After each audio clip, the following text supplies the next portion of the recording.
நேர்மையின் சுடர் உமர் ரலி. எளிமையான உடை, உறுதியான முகம் கொண்ட தலைவர்.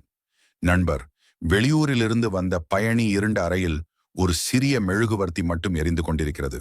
அதன் ஒளியில் உமர் ரலி அவர்கள் சில காகிதங்களை உன்னிப்பாக பார்த்து கொண்டிருக்கிறார்கள். பேனா நகரும் சத்தம் மட்டும் கேட்கிறது.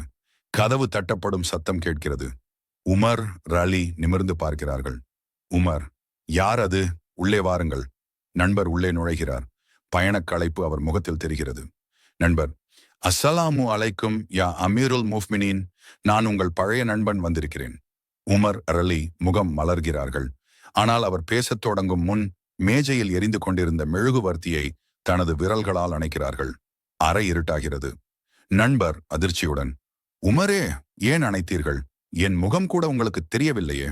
உமர், சற்று பொறுங்கள் நண்பரே. உமர் தனது பையிலிருந்து ஒரு சிறிய மெழுகுவர்த்தியை எடுத்து தீப்பெட்டியால் பற்ற வைக்கிறார். இப்போது ஒளி மீண்டும் கிடைக்கிறது. நண்பர், எனக்கு ஒன்று புரியவில்லை. அந்த மெழுகுவர்த்தியும் வெளிச்சம் தந்தது, இதுவும் வெளிச்சம் தருகிறது. பின் ஏன் அதை அணைத்துவிட்டு இதை ஏற்றினீர்கள்? உமர் நிதானமாக, நண்பரே, நீங்கள் உள்ளே வரும்போது நான் அரசு வேலை பார்த்து கொண்டிருந்தேன்.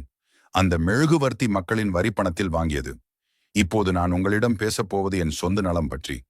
பொதுமக்களின் பணத்தை என் சொந்த நட்புக்காக செலவழிக்க எனக்கு உரிமை இல்லை.